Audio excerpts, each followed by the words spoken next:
खरं तर दादानंतरची ही पहिली निवडणूक आहे. मला कधीही वाटलं नव्हतं की मला अशा प्रकारच्या निवडणुकींना फेस करावं लागेल. मन खरं तर खूप भरून येतंय.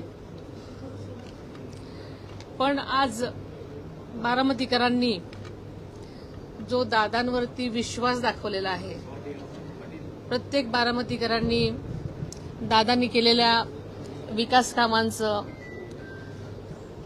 प्रतीक म्हणून आज त्यांना जी भावांजली वाहिलेली आहे असंच मी म्हणेल. कारण जे मतदान आहे ते बारामतीकरांनी आदरणीय दादांवर दाखवलेला विश्वास, त्यांनी आजपर्यंत केलेली त्यांची सेवा आणि दादांनी केलेलं जनतेवरचं प्रेम हे त्यांनी त्यांच्या मतातून दिलेलं आहे. विकासाचा वादा वहिनी आणि दादा असं एक सोशल मीडियावर प्रेम आहे.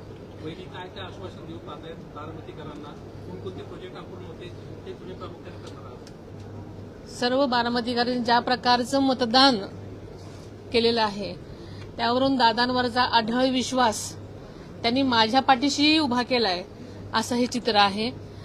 दादांना आदरांजली वाहतानाच माझ्यावरचा विश्वास जो त्यांनी मला दाखवलेला आहे त्याबद्दल मी तमाम बारामतीकरांचं खरं तर आभार मानते. त्यांनी दिलेला आणि दाखवलेला विश्वास हा नक्कीच सार्थ करण्यासाठी हे मतदान जे केलेलं आहे त्याचं दादांचं बळ आणि माझ्यावरची जबाबदारी वाढवलेली आहे असं मी मानेन. आणि आपल्याला सगळ्यांनाच माहिती आहे की मी जे हे पाऊल उचललेलं आहे आजपर्यंत बारामतीकरांना अजितदादांनी ज्या विकास कामांमध्ये विकासाची स्वप्न दाखवलेली आहेत, अनेक त्यांच्या गोष्टी आहेत आणि ते पूर्ण करण्यासाठी आम्ही बारामतीकरांबरोबरच माझी जबाबदारी आता वाढलेली आहे आणि ती नक्कीच पूर्ण करण्याचा विश्वास बारामतीकरांना वाटतोय. म्हणून त्यांनी एवढ्या प्रचंड प्रमाणात हा विश्वास त्यांच्या मताद्वारे दिलेला आहे. बारामतीकर तुमच्या मागे उभे राहिले तसं अख्खं पवार कुटुंब ठामपणे तुमच्या मागे उभं राहिलं होतं या कठीण प्रसंगात. वहिनी तुम्ही ट्विट सुद्धा केलंय की विजयानंतर कुणी गुलाल उधळू नका, विजयात जल्लोष साजरा नका करू. काय नक्की तुम्ही संदेश देता? हा जो विजय आहे खरं तर बारामतीकरांना अशा प्रकारची निवडणूक हवीच नव्हती. कारण बारामतीकरांनी त्यांचं मतदान केलेलं आहे ते स्वतःच्या मनामधला विश्वास, प्रेम आणि दादांच्या प्रती जी त्यांची भावना आहे ही त्यांच्या मतातून व्यक्त केलेली आहे. आणि म्हणूनच हा जो त्यांचं मत आहे हे अनुभवायचं आहे. ही खरं तर निवडणूक किंवा ही वेळ ही जल्लोषाची नाही, ही तर सगळ्यांनी मिळून एक प्रकारची आदरांजली देण्याची आहे. म्हणून बारामतीकरांनाही हेच वाटतंय. पण काही लोकांना उत्साह असतो, त्याच्यामुळे मला असं वाटतं की ही जी निवडणूक आहे आणि हा जो विजय आहे हा आदरणीय दादांना वाहिलेली आदरांजली असल्यामुळे आम्ही सगळ्यांनीच दादांना ज्या प्रकारची शिस्त आणि संयमाची सवय होती त्या प्रकारे त्यांनी दाखवा अशी मी त्यांना विनंती केली. पवार कुटुंब तुमच्या मागे ठामपणे उभं होतं. या भावनिक क्षणी तुम्ही कुटुंबातल्या लोकांना काय सदस्यांना काय सांगायचं, तुम्हाला अभिनंदन करण्याकरता ठामपणे उभे राहिले कुटुंब? बारामती हे माझं कुटुंब आहे आणि सगळ्याच माझं स्वतःचं कुटुंब सुद्धा ह्या सगळ्याच ह्याच्यामध्ये सामील झालेलं आहे. तुम्हाला माहिती आहे की आदरणीय पवार साहेबांनी सुरुवातीलाच उमेदवार न देण्याचा जो त्यांनी प्रयत्न केलेला होता, हीच त्याची माझी भावना आहे. आणि संबंध माझं कुटुंब आणि बारामती हे माझं कुटुंब आहे, त्याच्यामुळे सगळेच याच्यामध्ये आता मी जेव्हा बारामतीला जाईन तेव्हा नक्कीच सगळ्यांमध्ये जाणार आहे, दौरा करणार आहे. पवार साहेबांकडनं वगैरे आला का अभिनंदनाचा? नाही तर ही सुरुवात आहे. काय नेमका यातून संदेश तुम्हाला द्यायचा आणि महाराष्ट्रात अशा पद्धतीनं हा संदेश कशा पद्धतीनं तुम्ही स्वतः पोहोचवण्याचा प्रयत्न कराल? खरं तर अशा अचानक झालेल्या आघातामुळे ही निवडणूक किंवा मला कधीही वाटलं नव्हतं की मी आपल्यासमोर उभी राहीन.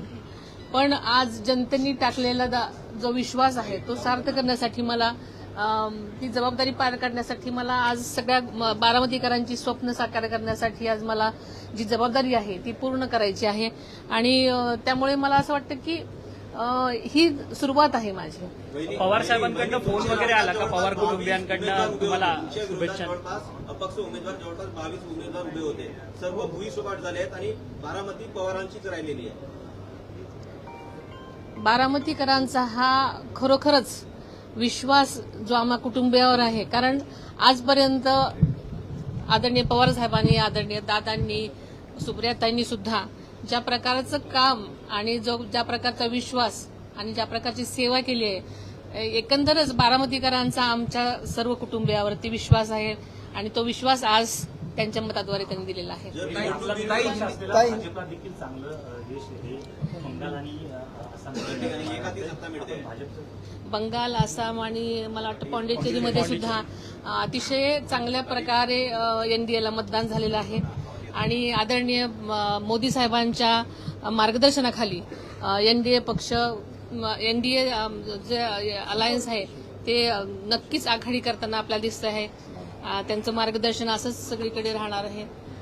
एक बार हिंदी में बता दीजिए, बारामती के चुनाव हुए, जो आंकड़े सामने आए उसमें हमने देखा कि एक तरफा जीत जो है वो हासिल हुई है. कैसे देख रहे हैं बारामती के इस रिजल्ट को और इस आंकड़े को? ये जो बारामती की जो इलेक्शन हुए हैं, खास करके बारामती जो है उन्होंने दादा के प्रति जो विश्वास, जो उनका प्यार और वो दादा के प्रति संवेदना इस वोटिंग के द्वारा दी है, ऐसा मेरा मानना है. पश्चिम बंगाल और बाकी के 4 राज्य हैं उनके भी आज नतीजे जो है वो आने वाले हैं. आंकड़े जो हमने देखे वो ये दर्शा रहे कि एनडीए की जीत जो है लगभग हर राज्यों में तय है. कैसे देख रहे हैं उसके परिणाम को? मैं सबसे पहले मोदी अपने पंतप्रधान मोदी जी को मैं अभिनंदन उनका करना चाहती हूँ कि पश्चिम बंगाल, आसाम और पौंडीचेरी में एनडीए की सरकार आ रही है और लोगों के प्रति उनके लिए जो विश्वास है वो बढ़ रहा है, ऐसा मुझे लगता है. टीएमसी के नेता ममता बनर्जी ने एलिगेशंस किए हैं इलेक्शन कमीशन पे और बाकी के जो वोटिंग हुई थी उनके ऊपर उन्होंने सवाल खड़े किए.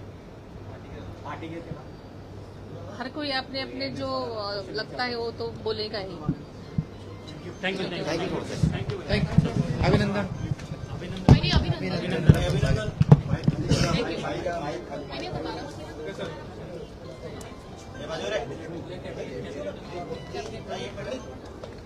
वहिनी, आता बारामती.